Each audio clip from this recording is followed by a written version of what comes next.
for the kingdom come. In His name I find, in His name I find, in His name I find the peace I seek. In His name I find, in His name I find, in His name I find the joy I seek. Ya, shalom, shalom. Salam sejahtera bagi Bapak Ibu yang terkasih di dalam Tuhan. Hari ini kita adalah hari Minggu ya. Kembali lagi dari Jum Sema Adonai, kita merayakan hari Minggu dengan ibadah bersama Sema Adonai. Bapak Ibu yang terkasih, kami senang sekali Bapak Ibu punya respon yang sangat baik karena banyak sekali yang teks saya sangat diberkati. Ya, mereka mengikutinya melalui Zoom ataupun yang melalui YouTube. Bapak Ibu, sebelum kita akan memulai ibadah kita pada hari ini, izinkan dari kami, dari tim, untuk membawakan satu pujian yang bertema mujizat itu nyata yang akan dinyanyikan oleh Ibu Murni dari Jerman. Dipersilakan.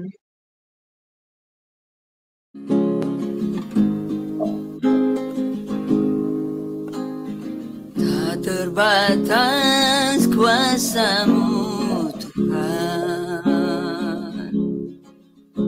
semua dapat Kau lakukan.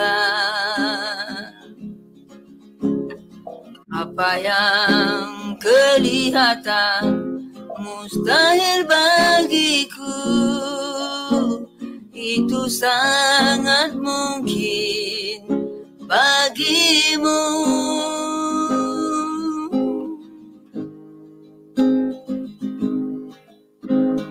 Tak terbatas kuasa-Mu Tuhan, semua dapat Kau lakukan. Apa yang kelihatan mustahil bagiku, itu sangat mungkin bagimu. Di saat ku tak berdaya, kuasa-Mu yang sempurna. Ketika ku percaya, mujizat itu nyata, bukan karena kekuatan, namun Roh-Mu ya Tuhan. Ketika ku berdoa, mujizat itu nyata. Ketika ku berdoa, mujizat itu nyata.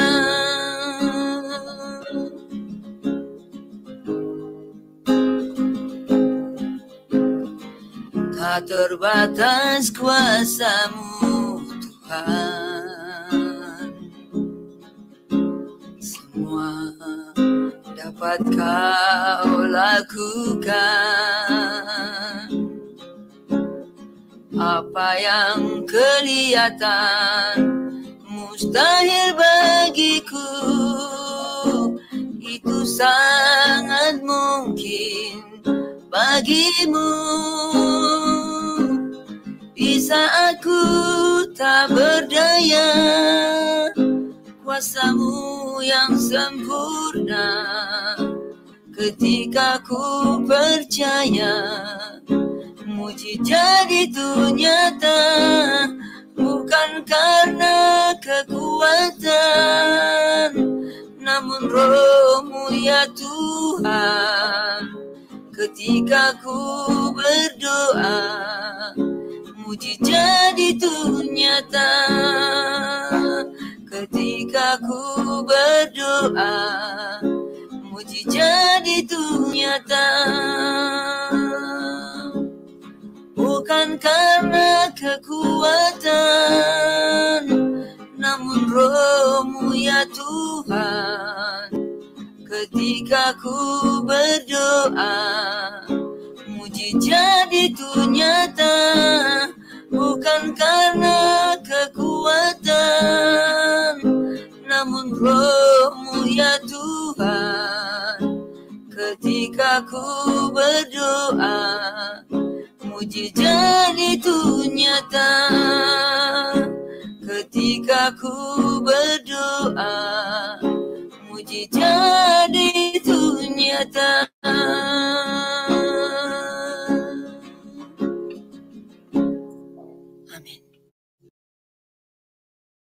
Amin, amin. Puji nama Tuhan, ya, rasa syukur kita kepada Tuhan ya, bahwa pujian itu mukjizat. Saya juga mengalami mukjizat itu, Bapak Ibu.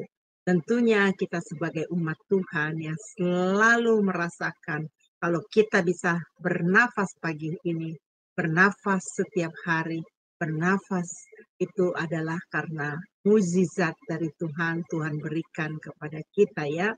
Bapak Ibu, sebelum kita memulai ibadah online kita berdoa dulu yang akan dipimpin oleh Pak Aras. Pak Aras dipersilakan untuk memimpin kita dalam doa.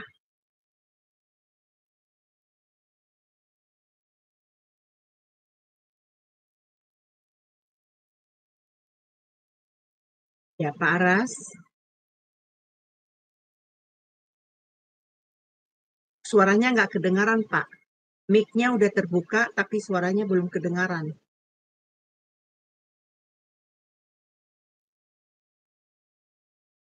Wah, ini Pak Aras mungkin ada gangguan ya. Sister Aling, apakah bisa mimpin kita dalam doa pembukaan? Silakan, Sis. Baik, mari Bapak Ibu kita berdoa terlebih dahulu. Bapak, terima kasih dan puji syukur atas kesempatan sekali lagi diberikan bagi kami pada malam ini untuk bersama-sama berkumpul dan melakukan ibadah online pada malam ini. Dan kiranya Bapak ada penyertaan-Mu dalam ibadah kami, baik kepada para operator yang bekerja di belakang layar, dan juga bagi Ibu Heni dan Ibu Hana yang akan menjadi moderator pada ibadah kami ini, dan juga klien kami yang lain, pekerja kami yang lain, sehingga ibadah ini dapat berjalan dengan lancar dari awal hingga akhir, dan berkatlah juga ya Bapak internet kami, sehingga juga bisa berjalan dengan lancar dari awal hingga akhir. Berkati juga padanya yang akan menjadi menyampaikan kebenaran firman kepada kami pada malam ini dengan benar, dan juga berikanlah kepada kami hikmat agar kami mempunyai hikmat yang benar akan kebenaran firman yang ditabur di dalam hati kami. Terima kasih Bapak, terima kasih Tuhan. Kami serahkan waktu ini selanjutnya dalam tangan-Mu dari awal hingga akhir. Doa ini kami sampaikan dengan antara Tuhan Yesus Kristus. Selamat kami hidup. Haleluya. Amin. Amin. Terima kasih Sis Aling atas atas bantuan doanya ya. Saya hanya memberitahukan kepada Pak Petra untuk memberikan co-host kepada Ibu Hana karena dia belum mendapatkan co-host ya. Baik, Bapak Ibu yang terkasih, kita akan lanjut di dalam doa online, ibadah online kita ya saat ini. Sebelum kita meneruskan, saya ingin sekali memberitahukan kepada Bapak Ibu. Kami Jom Sema Adonai ini setiap hari mengadakan ibadah pagi hari, yaitu renungan pagi ya. Nah, setelah renungan pagi kami ini, kami setiap hari berkumpul di Zoom ini untuk berdoa syafaat. Bapak Ibu, apabila Anda ada titipan doa, Bapak Ibu jangan sungkan-sungkan untuk naik ke Zoom untuk memberitahukan kami ya. Jadi Bapak Ibu naik ke Zoom, Bapak Ibu tolong kita didoakan, dan ya, tapi harus dikasih tahu juga kalau ada doa-doa yang sudah terjawab ya. Karena kalau enggak setiap hari kami doakan terus gitu. Jadi harus ada pemberitahuan ya. Baik, kita akan lanjutkan ibadah kita pada malam hari ini. Kita akan mendengarkan pujian penyembahan dari Ibu Murni yang pujiannya adalah judulnya Bagi Dia. Dipersilakan.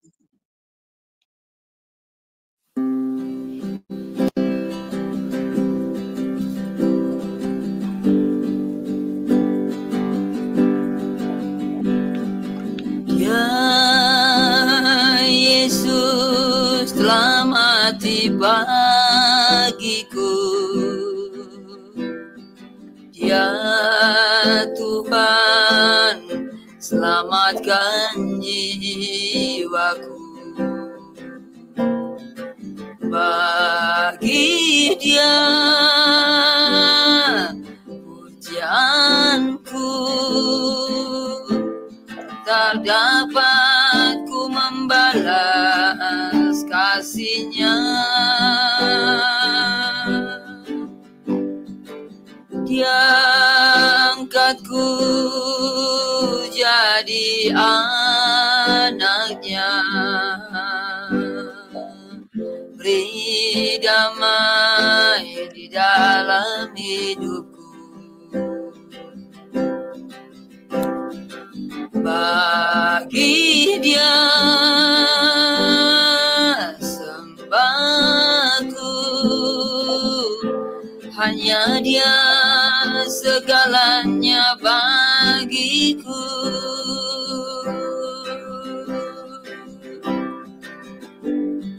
Bagi Dia segala pujian, hormat serta syukur kekal selamanya. Bagi Dia segala pujian, hormat serta syukur selama-lamanya.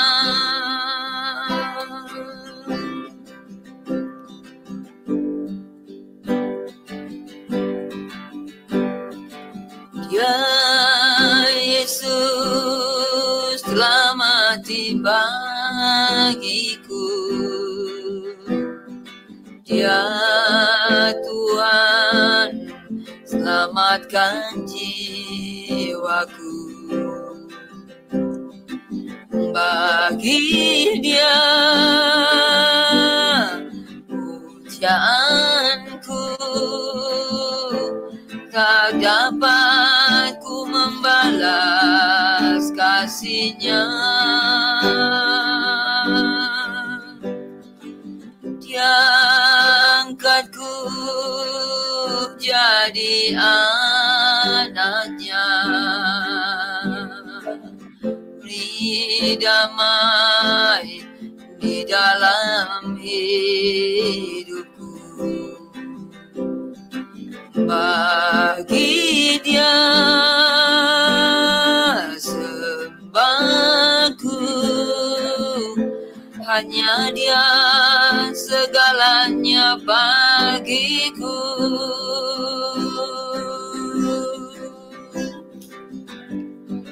Bagi Dia segala pujian, hormat serta syukur kekal selamanya. Bagi Dia segala pujian, hormat serta syukur selama-lamanya.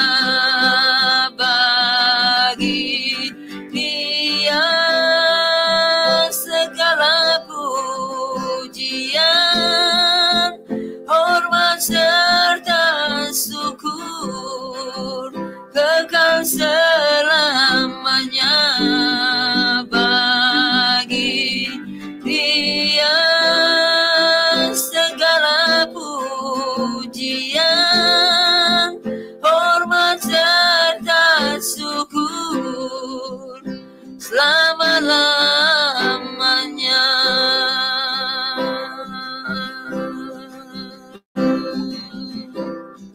Selama-lamanya.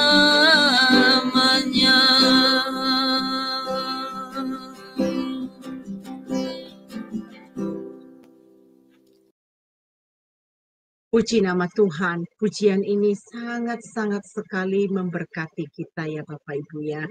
Pujian ini kalau kita resapi ya, kita hayati dari kata-katanya dan kita menyadari bahwa kita ini adalah hamba Allah. Jadi dalam segala gerakan dalam kehidupan kita, hendaknya kita tertuju kepada Dia. Apapun yang kita lakukan, baik pelayanan kita, baik pergaulan kita, baik di dalam rumah tangga kita, semua hanya bagi Dia, untuk kemuliaan bagi Dia. Inilah ibadah yang sejati bagi setiap umat anak Tuhan. Bapak Ibu, sebelum kita memulai acara yang paling penting, kita menerima makanan rohani kita dari Bapak Gembala kami di sini ya. Kita akan mendengarkan satu pujian, besar dan ajaib karyamu. Nah, dipersilakan kembali untuk Ibu Murni untuk membawakan pujian ini.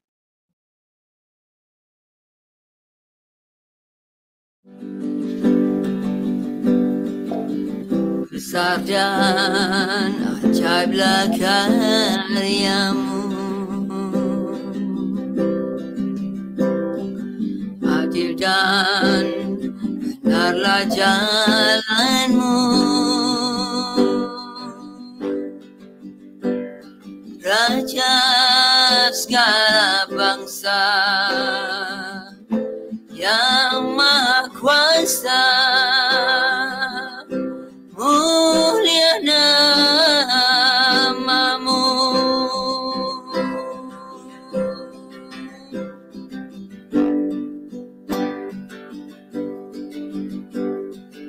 Besar dan ajaiblah karyamu,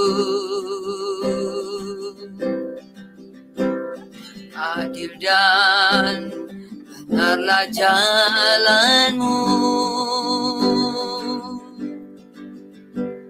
Raja segala bangsa yang Maha Kuasa, mulia namamu.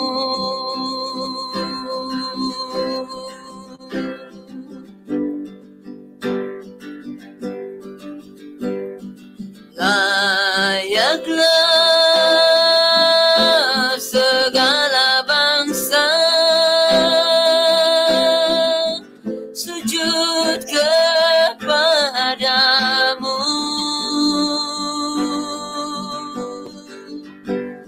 sebab Kau Allah yang kudus, layak disembah. Layaklah segala bangsa sujud kepadamu,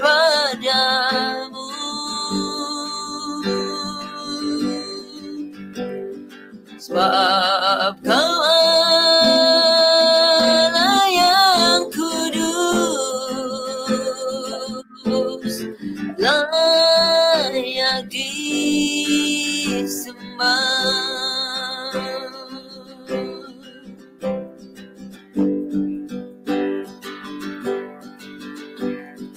Besar dan ajaiblah karyamu, adil dan benarlah jalanmu, Raja segala bangsa,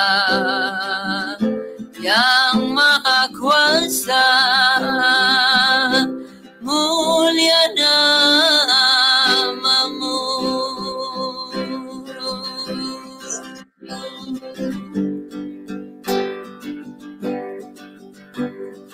Layaklah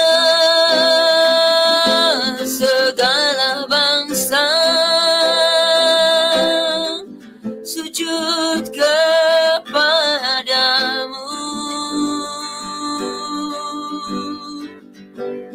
sebab Kau Allah yang kudus, layak disembah,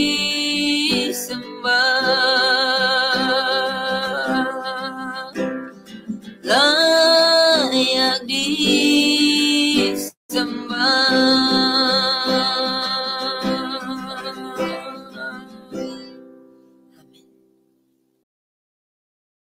Amin, amin, amin. Puji nama Tuhan. Terima kasih.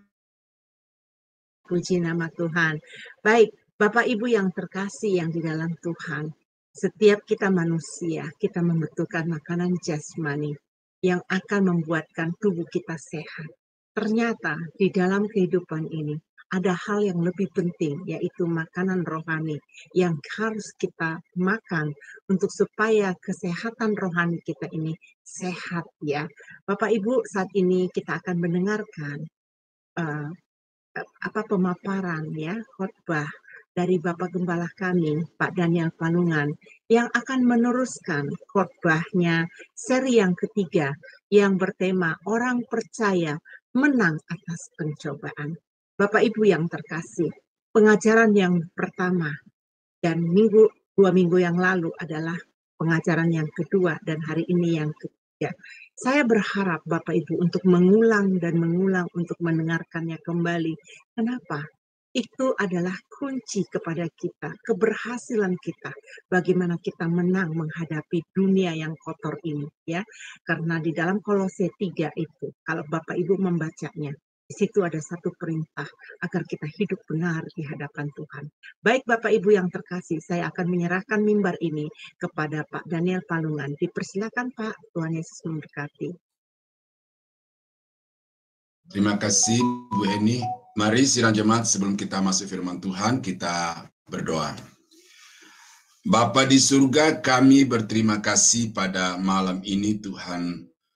Berikan kami waktu sekali lagi untuk boleh bersekutu, memuji, menyembah Tuhan, dan juga untuk mendengarkan firman-Mu. Kami sudah menaikkan puji-pujian kami, sekarang hati kami telah terbuka untuk ditaburi firman-Mu. Berbicaralah kepada kami ya Tuhan, karena kami siap untuk mendengar. Segala pekerjaan kuasa-kuasa jahat yang akan mengganggu jalannya pemberitaan firman-Mu, baik yang mengganggu konsentrasi pikiran kami, mengganggu suasana di ruangan di mana kami sedang berada, dan juga jaringan yang akan kami pakai. Kami patahkan kuasanya dalam nama Tuhan Yesus Kristus. Dan biar hanya Roh Tuhan yang bekerja, sehingga firman Tuhan yang disampaikan dapat kami pahami, kami jadikan sebagai suatu alat untuk mengalahkan dan menghancurkan semua pekerjaan kuasa-kuasa jahat. Kami berdoa, kami sambut firman Tuhan dalam nama Yesus. Haleluya. Amin. Salam Bapak Ibu, saudara-saudara yang terkasih di dalam Tuhan. Pada malam ini kita akan melanjutkan sesi firman Tuhan tentang orang percaya yang menang atas kuasa-kuasa jahat. Sesi pertama kita sudah belajar bagaimana Yesus menang atas kuasa jahat. Ada 3 rahasia atau 3 senjata utama yang dipakai oleh Yesus pada waktu itu. Yang pertama adalah dia mau memberi diri dipimpin oleh Roh Kudus. Yang kedua, dia mengerti kitab suci secara benar. Dan yang ketiga adalah dia menguduskan Allah di dalam hidupnya. Artinya dia tidak menyembah kepada ilah-ilah lain selain Allah di dalam Yesus Kristus. Nah yang kedua, sesi yang kedua saya sudah menyampaikan juga Bagaimana kita sebagai orang-orang percaya itu bisa menang atas kuasa-kuasa jahat, dan saudara bisa membuka kembali file itu untuk saudara mengingat poin-poin yang menjadi alat, menjadi senjata untuk saudara bisa mengalahkan si jahat, si iblis itu. Nah, ternyata di dalam Alkitab, saudara-saudara, iblis itu tidak pernah jerah. Walau dia tahu bahwa sesungguhnya dia tidak berdaya untuk menghadapi orang-orang percaya, apalagi Yesus. Tetapi iblis itu akan terus melaksanakan tugasnya sebagai penentang, sebagai pelawan, sebagai pengganggu orang-orang percaya. Ada pendeta yang mengatakan bahwa iblis itu tidak pernah kapok. Ya, tidak pernah kapok. Nah, oleh karena itu maka bagaimana kita menjaga diri, menjaga hidup kita supaya jangan sampai iblis itu kembali lagi. Maka Alkitab juga memberikan kepada kita rumusan-rumusan yang sangat jitu untuk kita bisa antisipasi semua pekerjaan atau niat-niat jahat yang mau datang kembali untuk menguasai kehidupan kita. Nah, sebelumnya saya akan membacakan beberapa ayat terlebih dahulu yang jelas-jelas ini mengatakan iblis itu senantiasa aktif. Ya, dia tidak angkat tangan menyerah, tetapi dia berkata dalam hatinya, aku masih ada, aku bisa, aku akan mencoba terus. Nah, ayat-ayat ini. Lukas pasal 4 ayat 13, ya ini perikop yang paralel dengan Matius pasal 4. Ya. Tetapi ayat ini tidak ada di dalam Matius pasal 4 itu. Dia berkata, sesudah iblis mengakhiri semua pencobaan itu, ia mundur daripadanya. Ya, itu sampai di situ sama dengan ayat yang terakhir di dalam Matius pasal 4, di ayat yang ke-11. Tetapi di sini ada tambahan yang tidak ditulis oleh Matius adalah, dan menunggu waktu yang baik. Jadi mundur bukan berarti kemudian kapok, mundur bukan berarti kemudian menyerah, tetapi mundur untuk mengatur strategi baru, apa yang harus dia lakukan untuk melawan Yesus dan melawan orang-orang yang percaya kepada Yesus. Ya, itu tekanan dari Lukas pasal 4 ayat 13. Nah, di dalam 1 Petrus 5 ayat yang ke-8, nah perikop ini nanti akan banyak saya uraikan. Karena di sini ada banyak pintu-pintu yang dikemukakan oleh Petrus yang harus kita jaga, jangan sampai iblis itu kembali menguasai. Nah, sadarlah dan berjaga-jagalah, lawanmu si iblis berjalan keliling sama seperti singa yang mengaum-aum dan mencari orang yang dapat ditelannya. Nah, mencari orang yang dapat ditelannya. Mungkin dia pikir siapa tahu ada yang lagi lengah, siapa tahu ada yang lagi ngantuk rohani gitu kan. Jadi dia berjalan berkeliling mencari orang-orang yang hendak ditelannya. Jadi iblis itu tidak berdiam di satu rumah kosong, Bapak Ibu, ya, seperti yang seringkali kita dengar itu.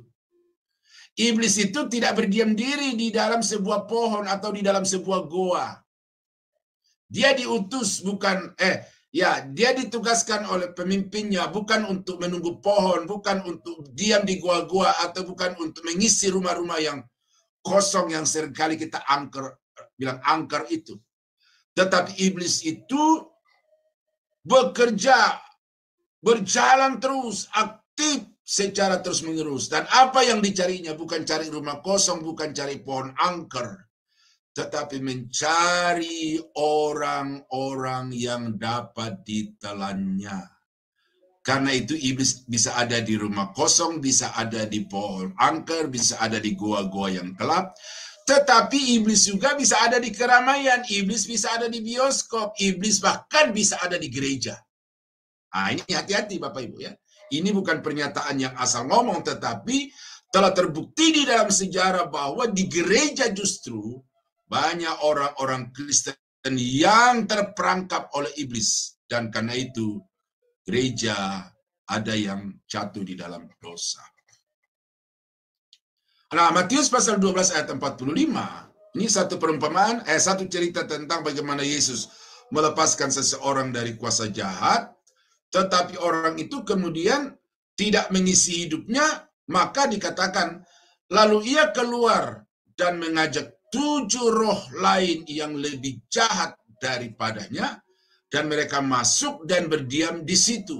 Ini perumpamaan tentang sebuah rumah kosong yang dibersihkan, iblis itu keluar, tetapi setelah dia beridar-idar, dia tidak menemukan tempat untuk dia berdiam, dikatakan kembali lagi menengok rumah itu. Oh, ternyata rumah ini sudah bersih, tapi kosong, nggak ada penghuninya.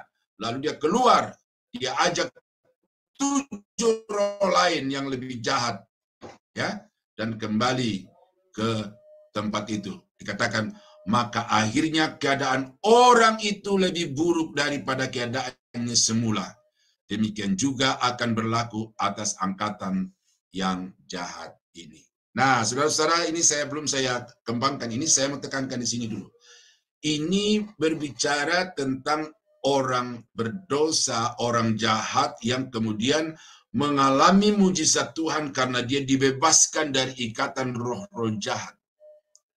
Tetapi karena orang itu kemudian tidak mengisi hidupnya dengan firman, tidak mengisi hidupnya dengan Yesus Kristus, atau tidak menerima Yesus sebagai Tuhan dan Juru Selamat, maka orang itu sudah dilepaskan dari kuasa jahat, tetapi karena tidak percaya dan tidak beriman kepada Yesus, maka akhirnya dia mendapatkan perilaku dari iblis yang membuatnya lebih jahat, lebih buruk, dan lain sebagainya. Nah, jadi ini tidak berlaku bagi orang-orang yang sudah menerima Yesus secara pribadi dan bertumbuh di dalam kebenaran firman, tetapi ini berlaku bagi orang yang sudah dibebaskan dari kuasa jahat, tetapi dia tidak mau membuka hati bagi Yesus dan bagi kebenaran firman. Nah, ini supaya nanti jangan sampai ada orang berkata, loh, bagaimana kalau seorang itu sudah sungguh-sungguh percaya kepada Yesus, apakah dia masih bisa dikuasai dengan roh-roh jahat? Nah, itu di sini terjawab tadi. Nah, cara-cara mengantisipasi kembalinya roh jahat. Saudara tidak bisa menghentikan pekerjaan iblis, aktivitas iblis itu. Iblis akan selalu pada aktivitasnya, tugas utamanya untuk mengganggu, menggoda. Tetapi saudara bisa untuk tidak menguasai hidup saudara. Ada satu ungkapan, you can stop the bird flying over your head. Ya. Kau tidak bisa menghentikan burung terbang di atas kepalamu. But you can stop them to build a nest on your hair. Ya, tetap kau bisa menolak, kau bisa mengantisipasi atau tidak memberi izin untuk membangun sarang di atas rambutmu. Nah, itu begitu. Iblis, saudara tidak bisa katakan, jangan ganggu A, jangan ganggu C, dan lain sebagainya. Diam di dalam pohon, diam di dalam gua. Saudara tidak bisa katakan gitu. Tetapi ketika dia mau masuk ke dalam kehidupan saudara, saudara bisa menolak, saudara bisa mengusirnya. Nah, oleh karena itu, maka cara-cara untuk menolak dan mengusir roh-roh jahat ini perlu untuk saudara pahami. Nah, cara yang pertama adalah menerima Yesus sebagai Tuhan dan Juru Selamat secara pribadi. Nah, di awal tadi dalam komentar terhadap nas yang saya pilih di atas tadi itu, saya sudah sebutkan di sini bahwa orang yang kembali dirasuki oleh roh-roh jahat yang kemudian keadaannya lebih buruk itu adalah orang yang sudah mengalami mujizat, tetapi kemudian tidak membuka hati bagi Yesus. Seperti contoh banyak yang kita lihat di YouTube itu, ada orang yang datang ke pendeta, ada di Kalimantan, itu saya lupa lagi namanya itu, yang mujizatnya itu ada itu. Ya, pastor siapa itu saya lupa lagi. Nah, ada orang yang datang dengan berjilbab. Artinya orang itu sebelumnya memang dia tidak percaya Yesus. Tetapi karena dia butuh kesembuhan, dia butuh kelepasan, dia datang kepada Pastor Andi. Dia datang ke Pastor Andi. Pastor Andi mendoakan, dia sembuh. Nah, yang dari Jawa datang ke Kalimantan, kembali ke Jawa.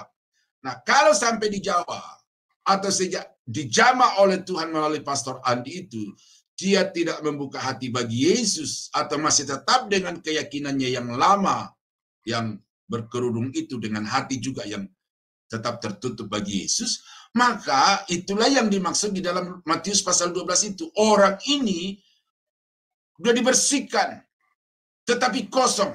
Nah, maka iblis akan mengajak teman-temannya untuk masuk.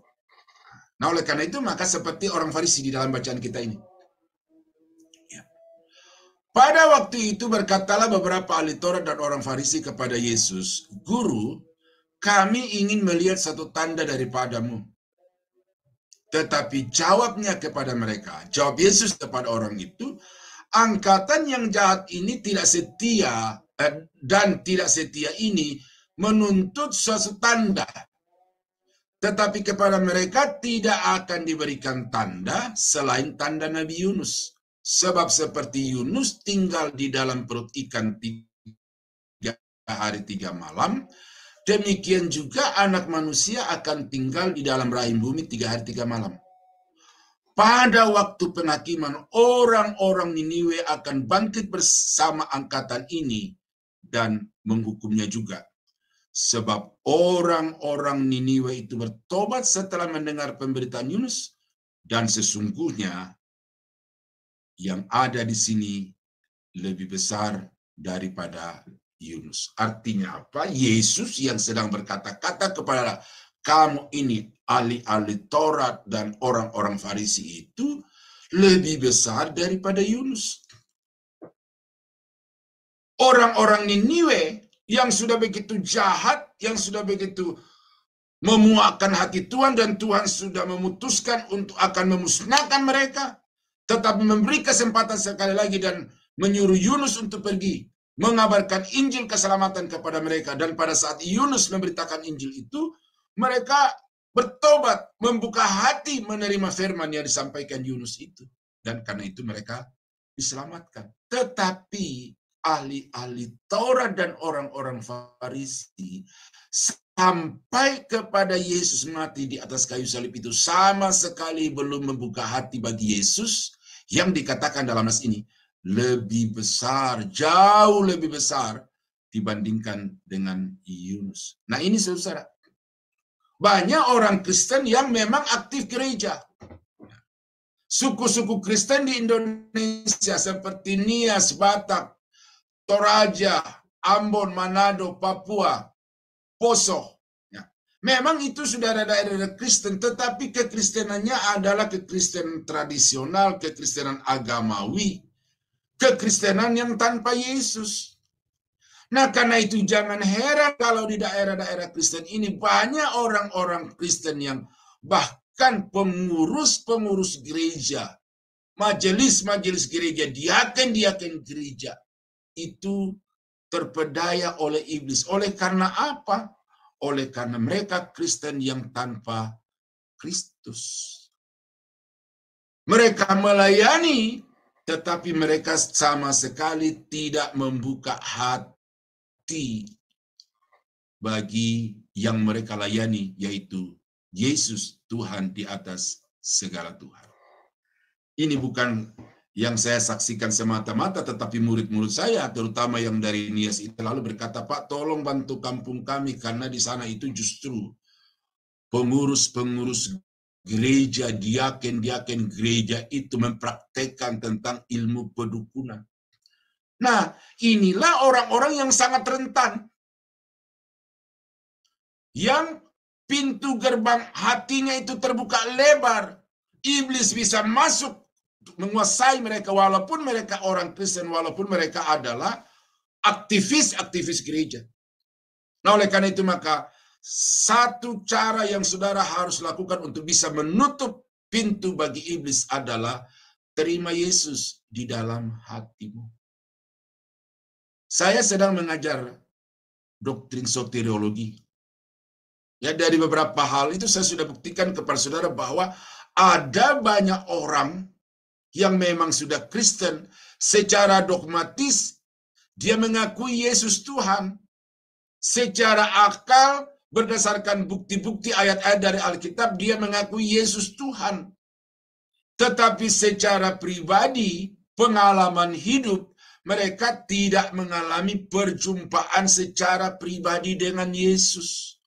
Dan itu sebabnya orang-orang Kristen itu sangat rentan untuk dimasuki oleh kuasa-kuasa jahat.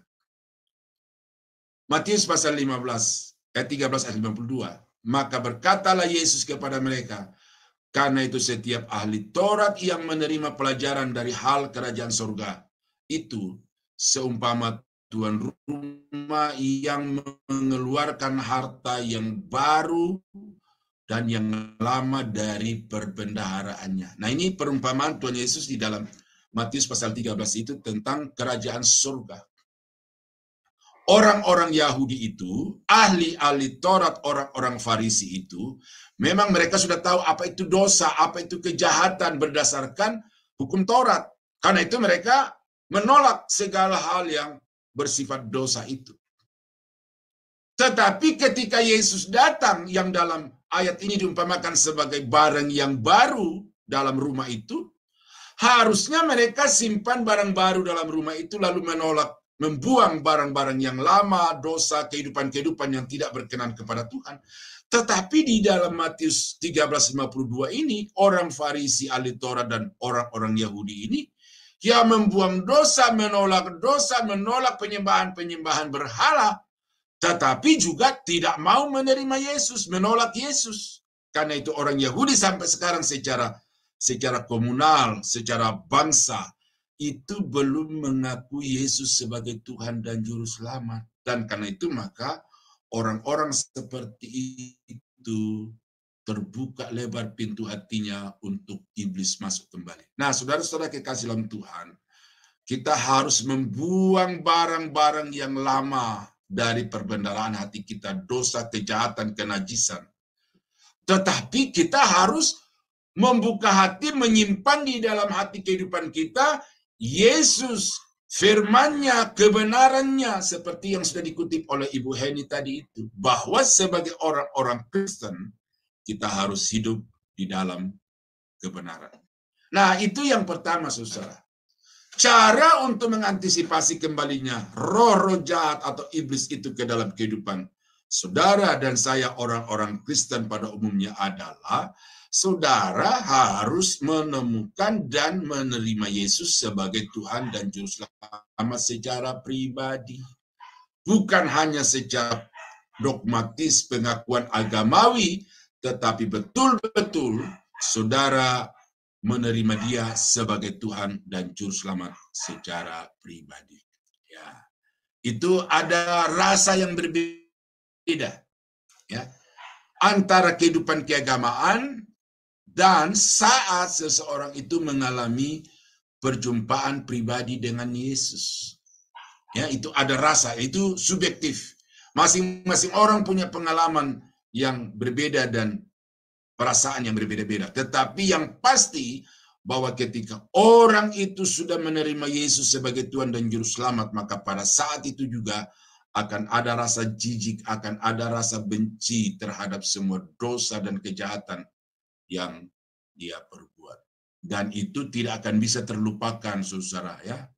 Saya dari lahir, dari nenek moyang saya sudah Kristen gitu. Tetapi kekristenan sejati saya itu terjadi pada tanggal 1 Januari 1981 di Gereja Bethel Indonesia Polimak 1 Jayapura jam 11 siang kurang lebih.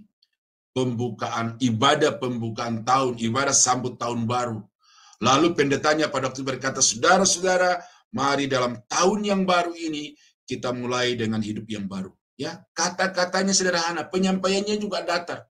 Tetapi kata-kata itu menghantam hati saya seperti godam yang menghancurkan hati saya sehingga saya gemetar, dan saat itu saya menangis sejadi-jadinya.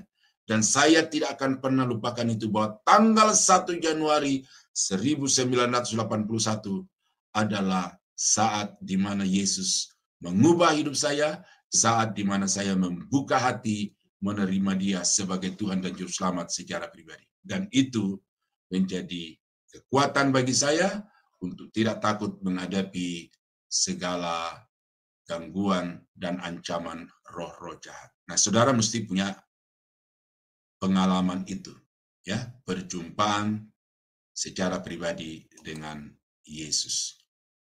Nah, yang kedua, untuk dapat mengantisipasi kembalinya roh jahat ke dalam kehidupan saudara, caranya adalah saudara harus memiliki motivasi yang tulus di dalam pelayanan. Ya. Dalam 1 Petrus 5 ayat 8 tadi itu saya sudah kutip di awal, berjaga-jagalah, waspadalah, karena iblis itu berjalan berkeliling untuk mencari orang yang hendak ditelannya. Nah, itu rangkaian dari perikop ini. Nah, sebelumnya itu, Petrus sudah menjelaskan apa yang bisa dipakai sebagai jalur masuknya kembali iblis. Channel apa? Channelnya adalah kalau seseorang itu memiliki motivasi yang tidak benar di dalam pelayanan pekerjaan Tuhan. Perhatikan ini ayat 2. Gembalakanlah kawanan domba Allah yang ada padamu.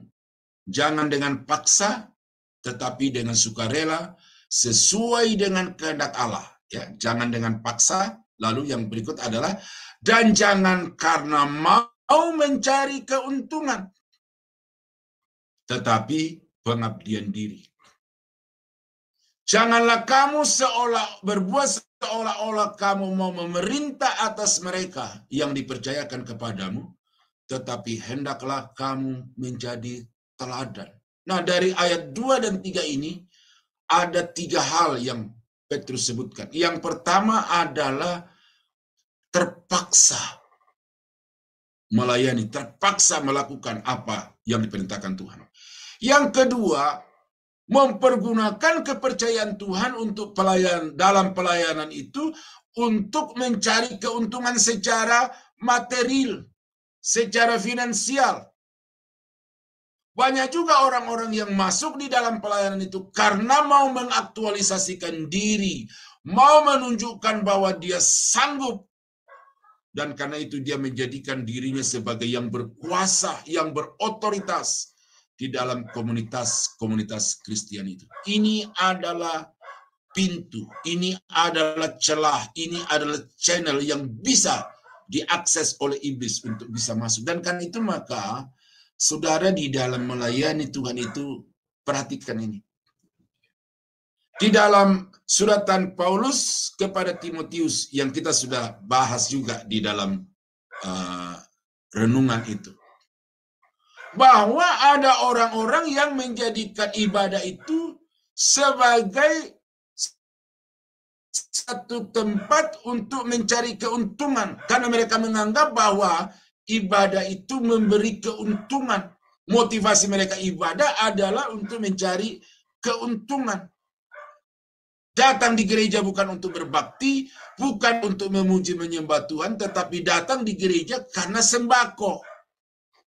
Karena itu ada gereja-gereja tertentu di Indonesia, di Jawa, dan di Tangerang itu, yang dipenuhi orang. Tetapi sebagian dari mereka yang datang di gereja itu adalah orang-orang yang datang karena bantuan, karena sembako. Ya. Suatu ketika saya mendapat cerita dari teman saya.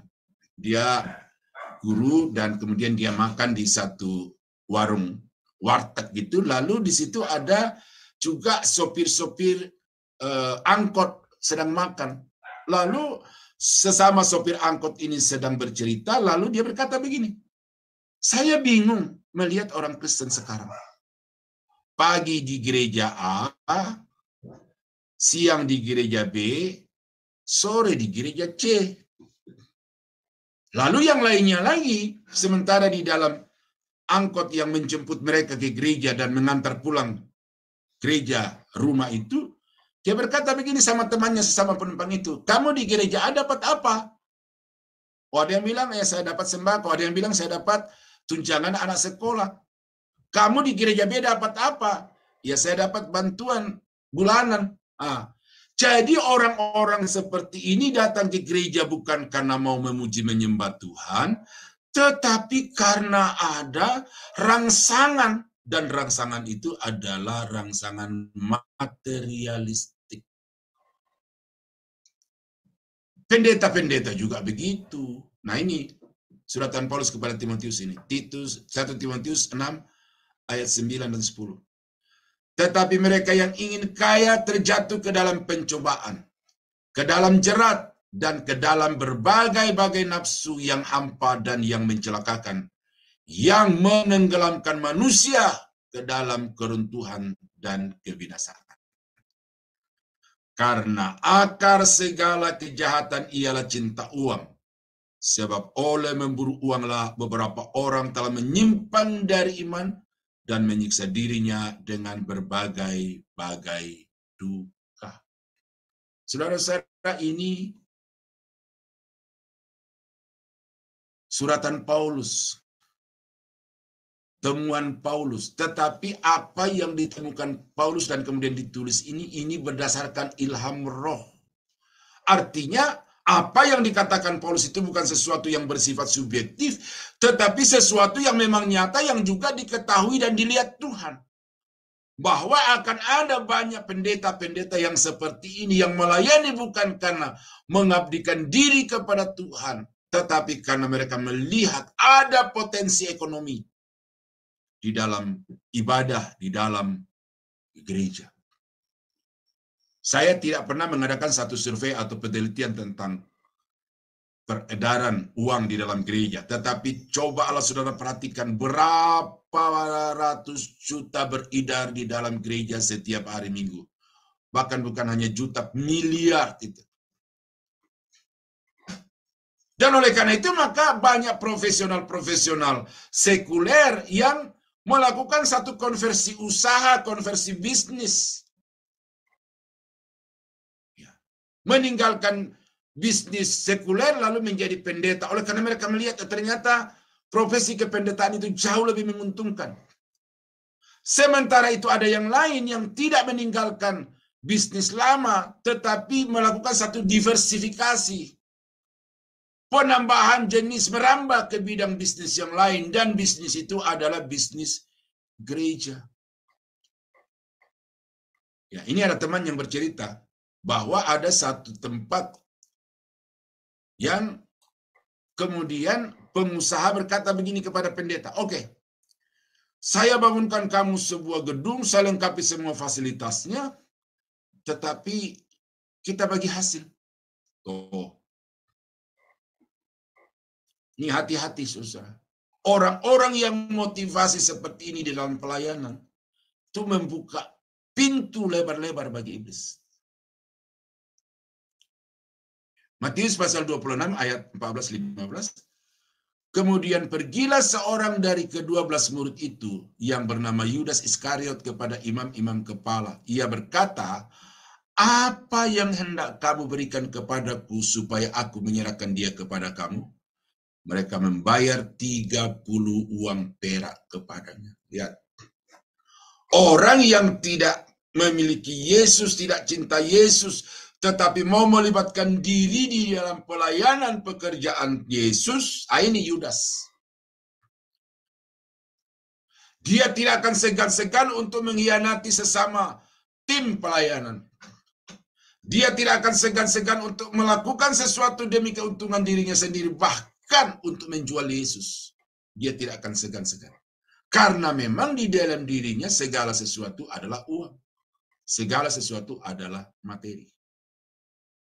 Tidak etis kalau saya sebutkan satu demi satu, tetapi ini nyata, saudara, bahwa banyak perintis-perintis gereja itu orientasinya bukan untuk penjangkauan jiwa-jiwa, tetapi untuk mempengaruhi orang-orang kaya datang di dalam gereja itu, kemudian orang-orang itu dikelola, lalu kemudian mereka diharapkan untuk menjadi royal kepada gereja itu. Karena itu ada gereja yang tutup. Ya. Ada satu gereja yang ini murid-murid saya, kemudian dia cerita karena mereka terlibat di situ sebagai pelayan Tuhan. Oke, kamu saya utus untuk melayani di kota A. Saya sewakan kamu ruko, saya siapkan semua fasilitas, operasionalnya 1 tahun saya supply. Tetapi 1 tahun kemudian dievaluasi. Bagaimana tahun kedua? Apakah gereja itu sudah sanggup untuk mencukupi biaya operasionalnya sendiri, untuk mengcover biaya operasionalnya sendiri, dan kemudian apakah bisa memberi keuntungan lebih untuk pusat?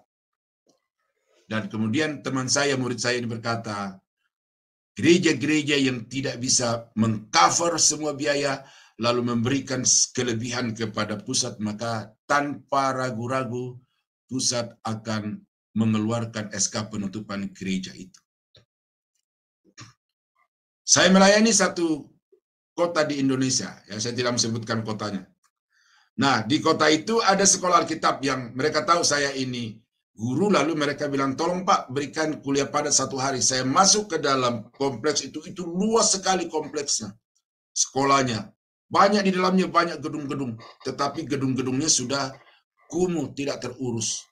Nah, pada saat jam makan siang istirahat, saya dibawa ke rumah yang bertanggung jawab di situ untuk makan bersama, dan sesudah makan dia cerita. Dia bilang, Pak, aset sekolah tinggi teologi ini sedang dalam persengketaan. Bahkan sudah makan korban karena ada 2 pendeta besar yang saling bersaing untuk mendapatkan hak atas aset itu. Lalu pada satu ketika satu pendeta yang lain ini sudah menyewa orang pembunuh bayaran. Kasih duit, dikasih ciri-ciri. Pokoknya orang ini begini bentuknya, begini warna kulitnya, begini perawakannya. Oke. Nah, orang kemudian dia tunggu itu, dia yang sedang diincar ini. Lalu kemudian si sewaan ini masuk pura-pura berjalan, dan ketika mereka berpapasan di atas satu jalur yang di semen itu, ya kita tahu seperti itu di Indonesia, jalan gang di dalam yang di semen itu sempit cukup untuk jalan kaki, lalu dia dia tusuk dengan pisau, ya istilah orang sana itu 1 liam, maka orang itu terkapar dan meninggal. Dia pulang, dia lapor kepada yang menyuruh, Pak, tugas selesai. Oke. Tetapi kemudian setelah diperiksa, yang mati itu bukan yang ditarget, tetapi itu adalah sopir dari yang ditarget. Nah, jadi saudara, apa yang mengakibatkan terjadinya kejahatan yang keji yang didalami oleh seorang pendeta itu adalah karena aset, karena kekayaan. Saya melayani di Salemba beberapa tahun yang lalu. Sesudah selesai melayani, berdiri di depan pintu gereja penjara, datanglah salaman, lalu ada seorang yang nunggu, Pak, saya mau bicara sebentar. Ada apa? Dia bilang, saya juga pendeta. Loh, pendeta kok bisa ada di dalam? Ternyata selidik punya selidik, pendeta ini melakukan penyimpangan keuangan di dalam gereja di mana dia dipercayakan sebagai bendahara. Nah, jadi saudara-saudara, iblis itu mempergunakan motivasi yang salah di dalam pelayanan. Pembukaan gereja-gereja baru akan terus bertambah. Pembukaan sekolah-sekolah baru akan terus bertambah. Tetapi apakah semua pembukaan gereja, apakah semua pembukaan sekolah teologi ini murni, atau dibaliknya ada udang? Ini saudara mesti doakan, karena ini kejahatan yang tidak disadari oleh banyak orang Kristen. Ya, jadi saudara dan saya mesti hati-hati bahwa kalau kita berbakti kepada Tuhan, berbakti saja. Soal nanti ada berkat atau tidak ada berkat, itu bukan urusan saudara, itu urusannya Tuhan. Dan Alkitab berkata kalau kita mengutamakan Tuhan, mengutamakan kebenarannya, maka Tuhan akan memberikan kepada kita yang kita butuhkan itu sebagai bonus. Carilah dahulu kerajaan Allah dan kebenarannya, maka semuanya akan ditambahkan kepadamu. Itu pintu kedua yang saudara mesti tutup rapat. Ya, jangan memiliki motivasi yang salah di dalam pelayanan, di dalam ibadah, dan di dalam mengiring Tuhan, tetapi memiliki motivasi yang tulus, yang benar, dan yang... Nah, cara yang ketiga untuk mengantisipasi kembalinya roh-roh jahat adalah jaga sikap hati.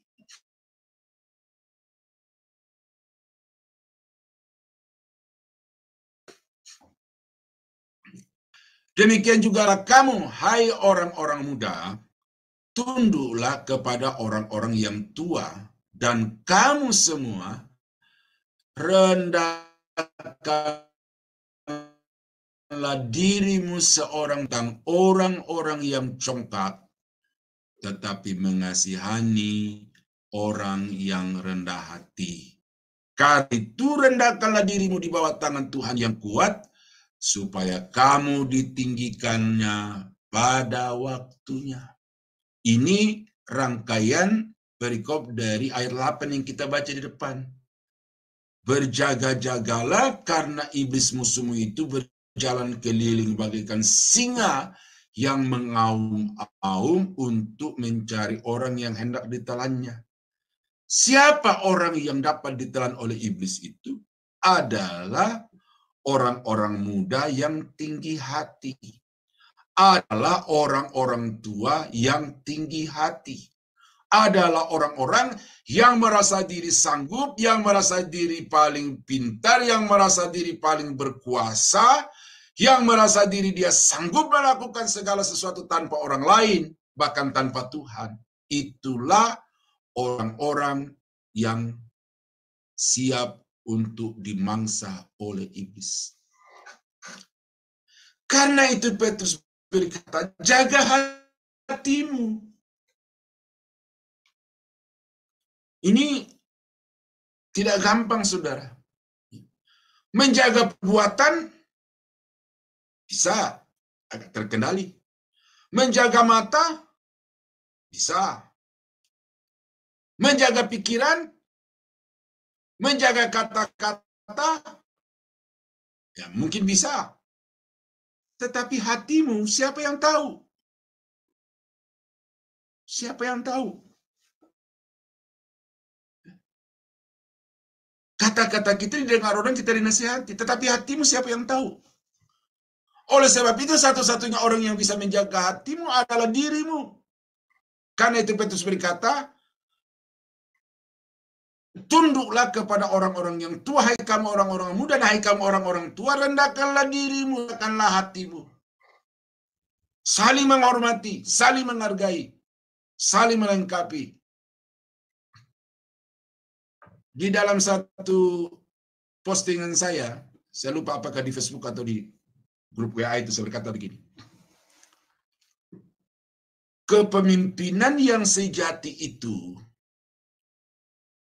lebih mengembangkan kolaborasi daripada kompetisi. Pemimpin-pemimpin yang tinggi hati itu berkompetisi. Kalau dia bisa, kita pasti bisa. Kita pasti lebih baik. Pemimpin-pemimpin yang tinggi hati itu berusaha untuk mematikan kepemimpinan-kepemimpinan yang lain. Hati-hati, saudara-saudara. Kolaborasi jauh lebih efektif daripada kompetisi. Saya sedih channel-channel di udara sekarang ini juga kompetisinya itu ya sama saja dengan merintis gereja-gereja baru di darat sekarang ini. Di darat itu bagaimana supaya gereja sebelah jangan dikunjungi orang. Bagaimana supaya gereja sebelah jangan hidup, matikan saja. Ternyata di udara juga begitu. Channel itu matikan, channel itu ungkapkan semua kelemahan kekurangannya supaya jangan dikunjungi orang. Ini hati-hati. Kita harus lebih kerjasama. Kita harus lebih kolaborasi.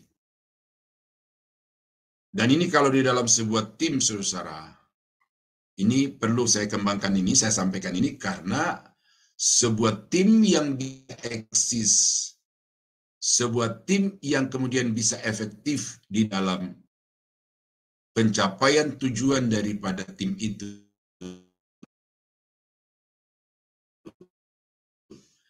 hanyalah tim yang tapi bergabung di beberapa organisasi. Karena saya miskin ya saya dianggap ya siapalah Daniel itu, ya kan? Lalu kemudian diatur, dikomando, tidak pernah dimintai pendapat, tidak pernah dimintai saran, tidak pernah dimintai pikiran. Pokoknya you sebagai orang miskin yang lakukan saja apa yang saya sebagai pemodal perintahkan kepadamu. Itu penting sudah pikirkan. Tim yang efektif adalah tim yang kolaboratif dan bukan tim yang kompetitif. Nah, bagaimana kita bisa berkolaborasi secara baik, tulus, dan benar? Ya, setiap kita harus ada kerendahan hati. Ya, saya punya uang, tetapi saya tidak bisa mengelola tim ini tanpa ada orang-orang lain, karena itu saya butuhkan bidang-bidang lain. Saya punya keahlian, tetapi saya tidak punya supporting finansial, karena itu saya butuhkan orang-orang yang cinta Tuhan dengan finansialnya. Saya punya ilmunya, tetapi saya tidak punya perangkat-perangkat kerasnya, seperti Zoom kita sekarang ini. Tanpa orang-orang di belakang layar, mustahil untuk saya berbicara dari kamar saya ini lalu terdengar di Amerika, terdengar di Jerman, Hong Kong, dan lain sebagainya. Tetapi karena ada orang-orang yang diberi Tuhan kemampuan untuk itu, kemudian diberi hati untuk itu, maka kita ini adalah sebuah tim yang harus berkolaborasi dan bukan berkompetisi. Dalam gereja begitu, saudara. Kenapa gereja hancur? Kompetisinya sangat tinggi. Nah, karena ada orang-orang yang tinggi hati. Mazmur 149 ayat 4. Sebab Tuhan berkenan kepada umatnya, ia memakotai orang-orang yang rendah hati dengan keselamatan. Keselamatan di sini dapat juga ditafsirkan sebagai perlindungan terhadap pengaruh kuasa-kuasa jahat.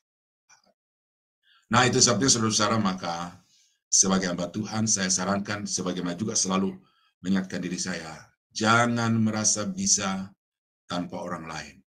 Karena hanya bersama-sama dengan orang lain kita bisa di dalam pelayanan. Nah, jadi itu yang ketiga, saudara, ya. Bagaimana saudara bisa mengantisipasi kembalinya atau menutup pintu bagi iblis untuk mengganggu saudara? Maka selalulah hidup dengan rendah hati. Ya, sekali lagi ya, bahwa ayat-ayat di dalam 1 Petrus 5 ini harus dikaitkan dengan ayat yang ke-8 itu, ya, supaya saudara tahu bahwa betul sikap hati itu perlu agar iblis tidak memperoleh jalan untuk masuk kembali ke dalam kehidupan kita. Nah, yang keempat adalah mengelola perasaan dengan iman. Dalam 1 Petrus 5 ayat yang ke-7, serahkanlah segala kekhawatiranmu kepadanya, sebab ia yang memelihara kamu. Kekhawatiran itu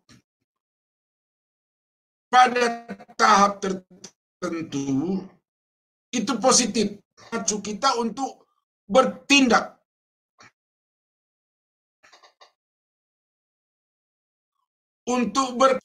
Seperti orang tua yang memikirkan tentang pendidikan masa depan anak-anaknya.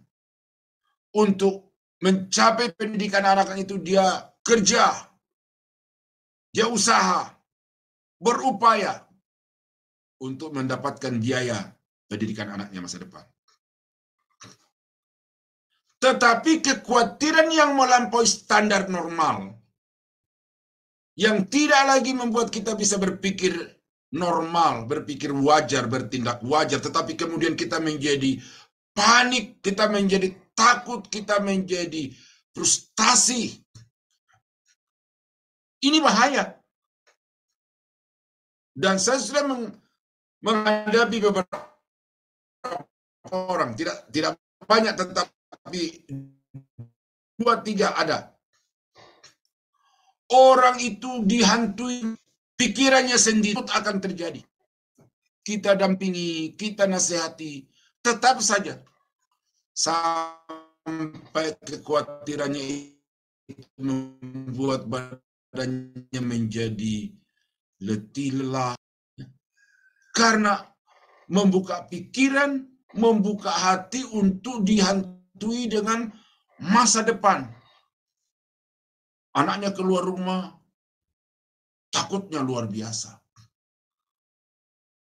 Anaknya makan, ditimbang makanannya. Karena dia seorang yang cukup mengerti tentang gizi itu. Timbang. Tetapi semakin dia perlakukan seperti itu kepada anak-anaknya, anaknya tidak bertumbuh secara normal sebagaimana anak-anak yang lain. Karena penampilan anak ini ya, pokoknya ada sesuatu lah yang lain gitu. Dibandingkan dengan anak-anak biasa yang bermain di luar, bermain hujan-hujanan, bahkan bermain becek-becekan, badannya kuat, badannya sehat gitu ya, makan apa adanya. Ini anak yang sudah dijaga sebegitu rupa, makanannya ditimbang segitu, kok begitu? Semakin cemas, semakin cemas. Kita bikin doa malam di rumahnya, kita bikin puasa di rumahnya. Tetapi tetap saja. Nah ini kan apa? Karena perasaannya itu, perasaan khawatirnya itu lebih besar daripada logikanya satu, dan yang kedua, perasaan khawatirnya itu lebih besar daripada imannya. Karena itu di sini Petrus menasihatkan, serahkanlah segala kekhawatiranmu. Janganlah hendaknya kamu khawatir tentang apapun juga. Itu surat Paulus di tempat yang lain. Tetapi nyatakanlah kepada Tuhan segala keinginan hatimu itu dengan doa dan permohonan. Jadi, saudara-saudara, penyerahan diri kepada Tuhan itu harus lebih besar dari perasaan kekhawatiran. Menaikkan doa kepada Tuhan itu harus lebih besar daripada segala kekhawatiran kalau menurut surat Rasul Paulus. Sebab Ia yang memelihara kamu. Saya tinggalkan Jayapura datang ke Jawa hanya satu tujuannya, mau masuk sekolah Alkitab di Petamburan. Waktu itu saya SMA di Jayapura, saya tinggalkan, lalu saya masuk mengulang di PGAK di Seminari Bethel Petamburan.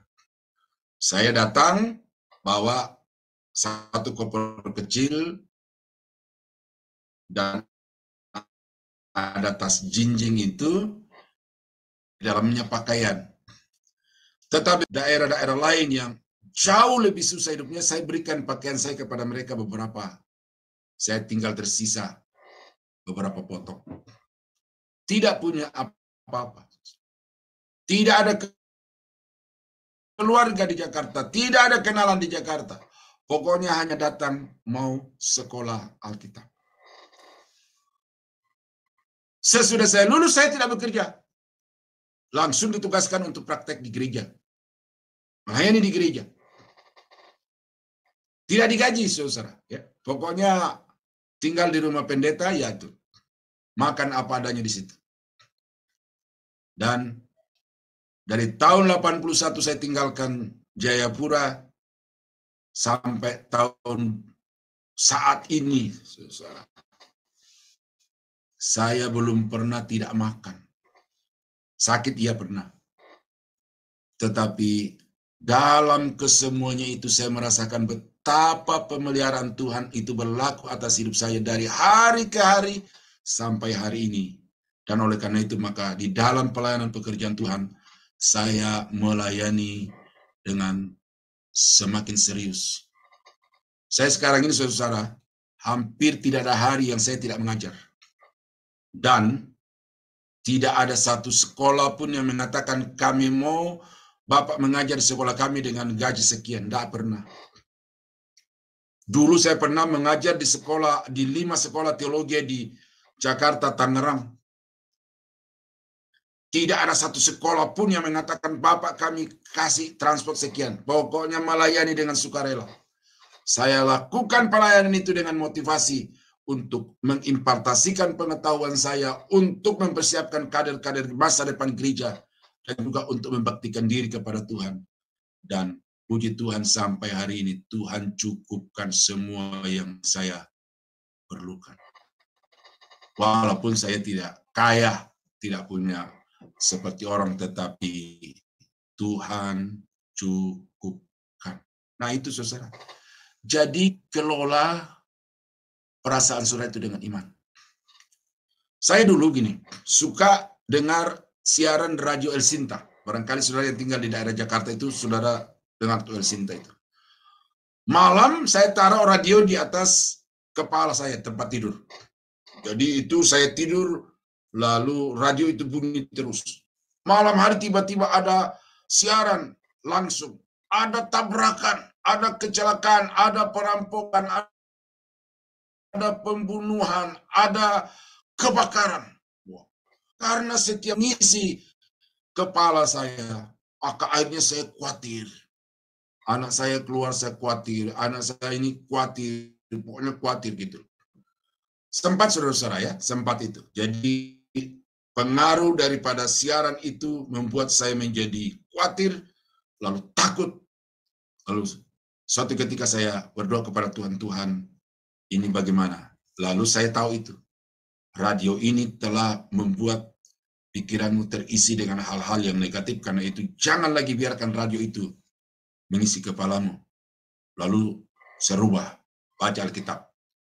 Alkitab di kepala tempat tidur saya. Ya, dulu waktu itu belum ada HP, saudara ya, belum ada HP, kasih Alkitab. Di ruang tamu ada Alkitab. Di mana saja, apalagi di kamar, ruang belajar itu Alkitab. Saya isi pikiran saya dengan Alkitab, isi pikiran saya dengan Alkitab. Lalu belakangan ada tambahan baru, saya menyanyi, dan akhirnya bisa karang lagu. Itu berganti radio yang mengisi pikiran saya dengan berita-berita negatif, firman mengisi pikiran saya dengan hal-hal yang positif, hal-hal yang prospektif, kemudian pujian yang mengangkat jiwa saya kepada Tuhan, mendapat ilham untuk membuat lagu-lagu. Akhirnya sekarang hidup ini tentram, hidup ini tidak khawatir. Kenapa? Karena iman lebih besar daripada perasaan takut dan khawatir itu. Nah itu sebabnya saudara-saudara kekasih dalam Tuhan, memiliki kepercayaan itu. Matius 6:30-34 berkata begini. Jadi jika demikian Allah mendanani rumput di ladang yang hari ini ada dan besok dibuang ke dalam api, tidakkah ia akan terlebih lagi mendandani kamu, hai orang-orang yang kurang percaya? Sebab itu janganlah kamu khawatir dan berkata, apa yang akan kami makan? Apa yang akan kami minum? Apa yang akan kami pakai? Semuanya itu dicari bangsa-bangsa yang tidak mengenal Allah. Akan tetapi Bapamu yang di surga tahu bahwa kamu memerlukan semuanya itu. Tetapi carilah dahulu kerajaan Allah dan kebenarannya, maka semuanya itu akan ditambahkan kepadamu. Sebab itu janganlah kamu khawatir akan hari esok, karena hari besok mempunyai kesusahannya sendiri. Kesusahan sehari cukuplah untuk sehari. Lalu Matius pasal 15 ayat 22-28. Maka datanglah seorang perempuan Kanaan dari daerah itu dan berseru, kasihanilah aku ya Tuhan anak Daud, karena anakku perempuan kerasukan setan dan sangat menderita. Maka Yesus menjawab dan berkata kepadanya, hai ibu, besar imanmu. Kalau saudara baca ayat ini dari atas ke bawah, saudara, ibu ini menderita luar biasa karena anak yang dia kasih itu sangat menderita. Tetapi perasaan takutnya, perasaan gentarnya itu menjadi hilang lenyap oleh karena dia datang kepada Yesus dengan percaya bahwa Yesus Tuhan anak Daud, kasihanilah aku. Dan Yesus berkata, hai ibu, besar imanmu, maka jadilah kepadamu seperti yang kau kehendaki. Dan seketika itu juga anaknya sembuh. Jadi apa yang saudara harus khawatir? Lepas dari pandangan mata. Kita tidak bisa membuang pikiran-pikiran kita yang memang harus kita pakai sebagai rangsangan untuk berkreasi, untuk beraktivitas. Tetapi kalau pengaruh-pengaruh negatif di dalam pikiran itu saudara blow up, lalu mengkerdilkan keyakinan saudara kepada Tuhan, itu pintu, itu kesempatan bagi iblis untuk menggojo saudara. Sebab itu maka nasihat Petrus ini, serahkan kekhawatiranmu kepada Tuhan. Percayakan kekhawatiranmu kepada Tuhan, karena Tuhan sanggup untuk memelihara, mencukupkan semua yang kamu perlukan. Makanan, pakai, rumah tangga, kemudian masa depan anak-anak. Sanggup Tuhan melakukan yang terbaik untuk saudara dan saya. Itu sebabnya jangan khawatir dan jangan buka kesempatan ini supaya iblis tidak mengganggu saudara lagi. Nah, jadi saudara-saudara kekasih dalam Tuhan, itulah 4 hal yang saya sampaikan hari ini. Ya, mengantisipasi kembalinya roh jahat. 1 adalah terima Yesus sebagai Tuhan dan Juru Selamat. Isi hidupmu dengan firman Allah. Miliki motivasi yang benar di dalam melayani, di dalam mengiring, dan berbakti kepada Tuhan. Jaga sikap hati, biar hatimu tetap rendah. Karena Tuhan mengasihi orang yang rendah hati, tetapi menentang orang yang congkak. Dan yang keempat adalah, jangan biarkan kekhawatiran menguasai hidupmu, tetapi kendalikan kekhawatiran itu dengan iman kepada Tuhan.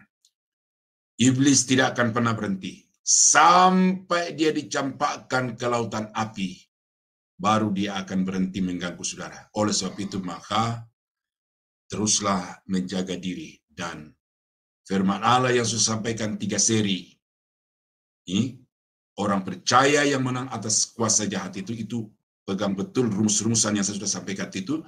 Saya percaya dengan itu saudara tidak akan bisa lagi diganggu, apalagi dikuasai oleh roh-roh jahat. Mari kita tunduk kepala, kita berdoa. Bapa di surga, terima kasih untuk firman-Mu pada malam ini. Kami sudah diberitahu apa yang harus kami jaga supaya iblis jangan kembali mengganggu, menggojo, bahkan menguasai kami.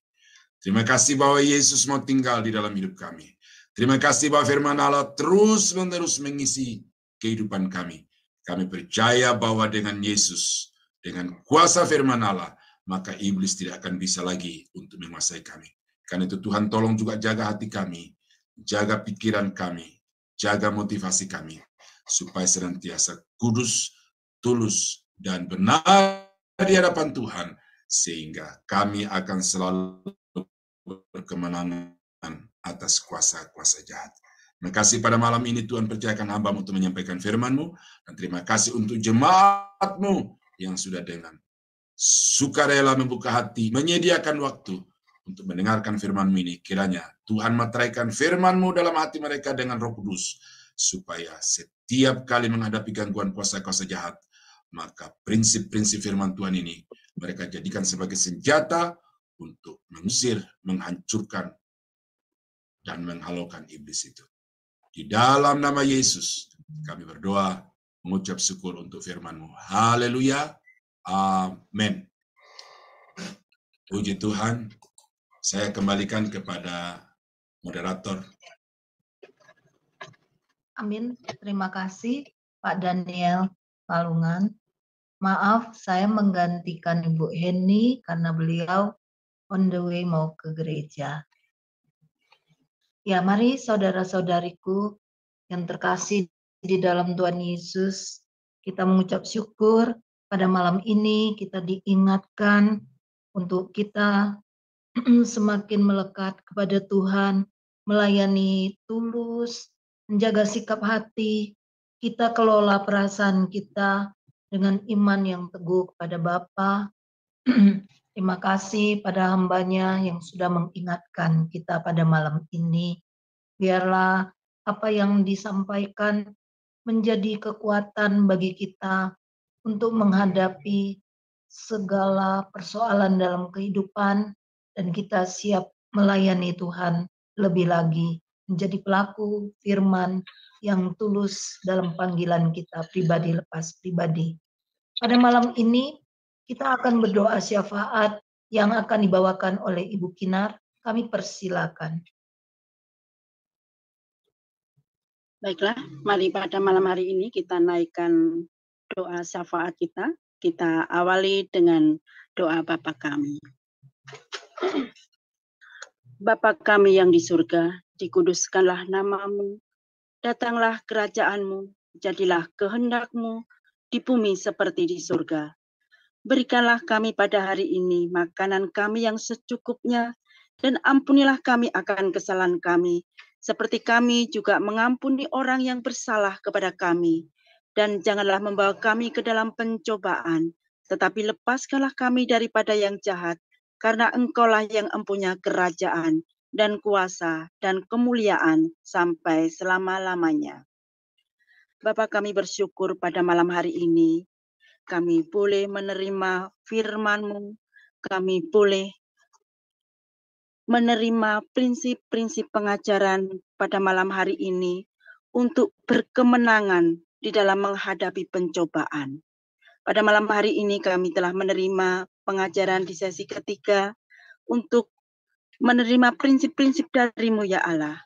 Yang pertama, kami harus menerima Yesus dan mendalami firman,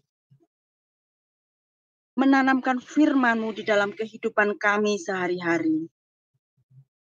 Kami harus memiliki motivasi yang tulus di dalam pelayanan, bukan mengejar uang, bukan mengejar kejayaan diri sendiri, tetapi semuanya itu hanya berfokus untuk kemuliaan-Mu saja.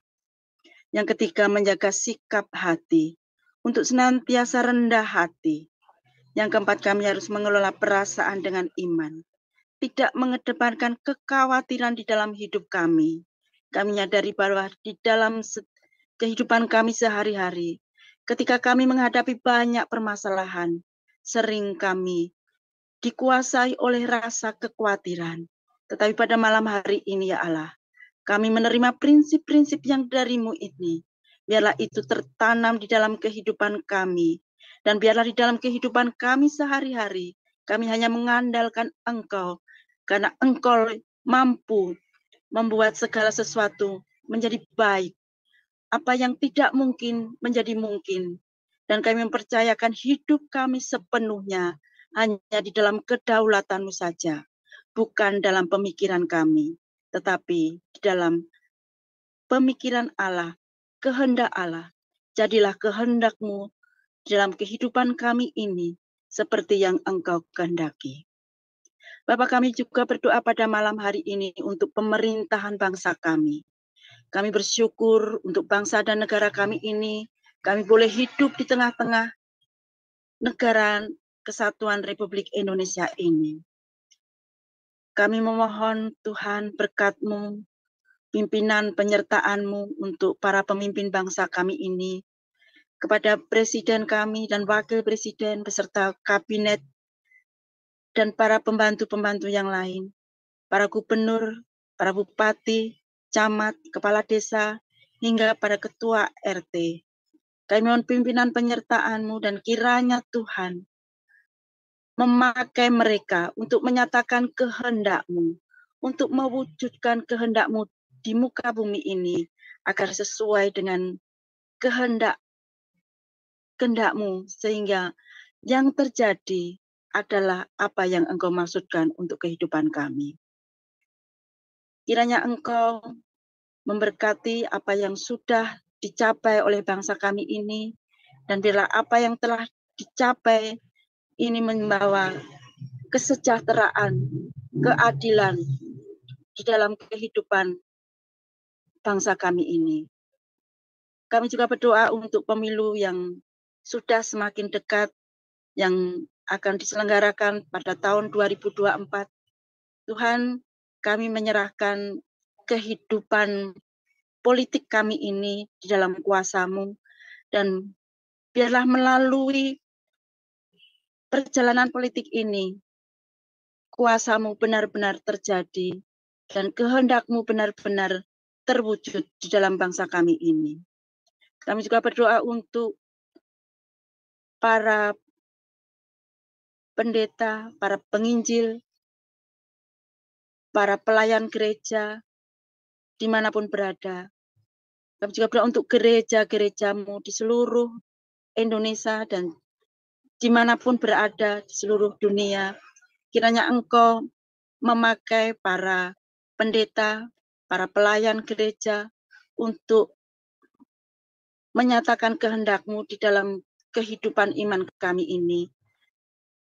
Biarlah melalui gereja-Mu, cinta kasih-Mu boleh diwujud nyatakan oleh kami, para umat-Mu, sehingga melalui kehidupan iman kami ini, kehidupan para pendeta, para gembala gereja, dan para pelayan gereja, banyak orang boleh merasakan kasih-Mu, dan banyak orang boleh mendengarkan kebenaran firman-Mu, kebenaran-Mu, sehingga banyak orang yang datang kepadamu dan boleh menerima Kristus Yesus sebagai Tuhan dan Juru Selamat. Keselamatan hanya ada di dalam Kristus Yesus dan tidak ada yang lain. Satu-satunya jalan kebenaran dan hidup hanya ada di dalam Kristus Yesus Tuhan kami. Bapa, kami juga berdoa untuk pelayanan Sema Adonai. Engkau berkati Sema Adonai ini Tuhan, Engkau pakai Sema Adonai ini untuk mewartakan Injil kebenaran-Mu. Biarlah melalui Sema Adonai ini boleh banyak orang mengenal dan datang kepadamu melalui siaran langsung maupun melalui tayangan ulang yang juga direlay oleh beberapa channel YouTube. 13 channel YouTube yang tergabung di Sema Adonai ini, kiranya Engkau berkati mereka Tuhan dan memakai channel-channel ini untuk semakin tersebar luaskan kebenaran-Mu di muka bumi ini. Engkau berkati para pengajar-pengajar yang ada di Sema Adonai ini, Bapak Gembala kami, Pendeta Dr. Daniel Palungan, yang pada saat ini juga telah mengajar kepada kami, dan juga para pengajar-pengajar yang lain, Tuhan. Kiranya Engkau berkati mereka satu persatu, Engkau berkati keluarganya, Engkau berkati keluarga, pelayanan dan usaha mereka, sehingga di dalam mereka melayani Engkau, mereka juga boleh sukses di dalam pekerjaan mereka. Tuhan, kami menyerahkan permohonan kami ini hanya di dalam nama Tuhan kami, Yesus Kristus, Juru Selamat kami yang hidup. Amin.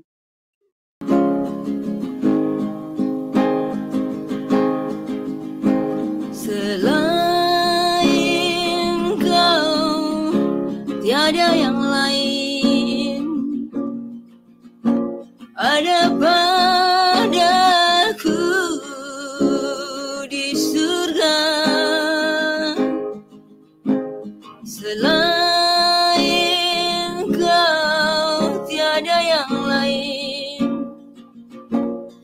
kuingini di bumi,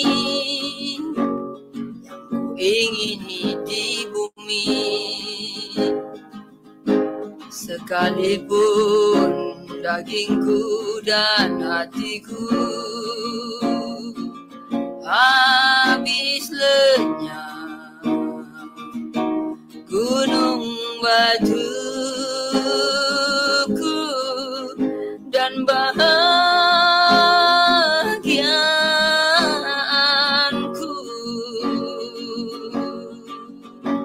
tetaplah Allah selama-lamanya. Sekalipun dagingku dan hatiku habis lenyap, gunung batuku dan bahagianku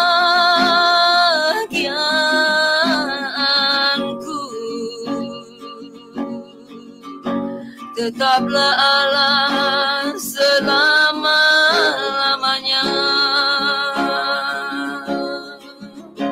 Tetaplah Allah selama-lamanya.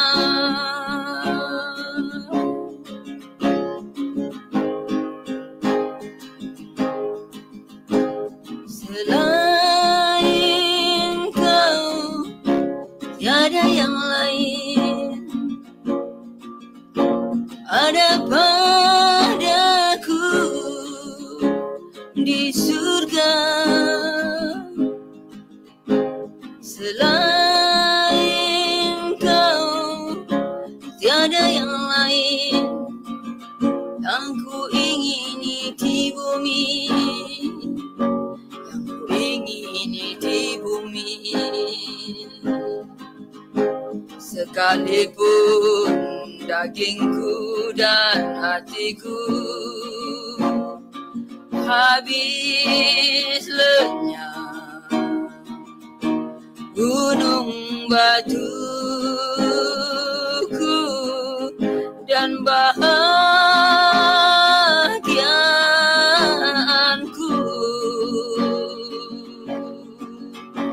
tetaplah Allah selama-lamanya.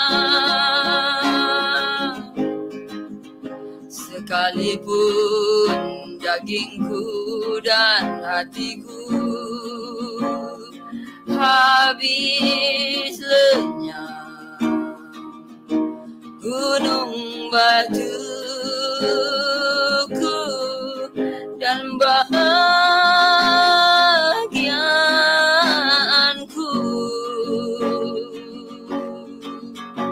tetaplah Allah selama-lamanya. Tetaplah Allah selama-lamanya.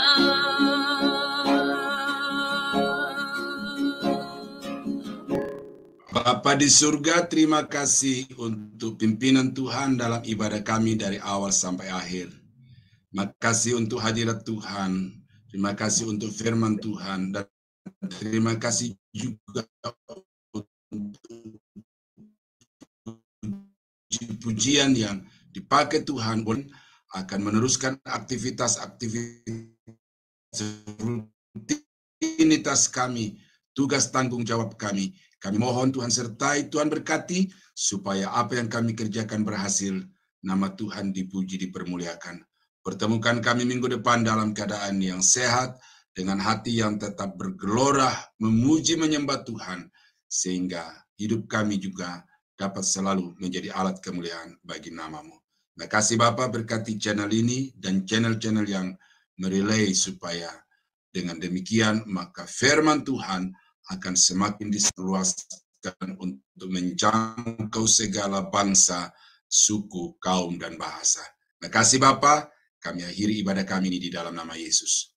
Dan saudara-saudara sidang jemaat yang dikasihi Tuhan, kiranya anugerah dari Allah Bapa di dalam surga, damai sejahtera dari Tuhan kita Yesus Kristus, serta persekutuan kuat kuasa Roh Kudus, kiranya menyertai kita sekalian, dari sekarang sampai selama-lamanya. Di dalam nama Yesus, kami akhiri ibadah kami pada malam ini. Haleluya. Amin.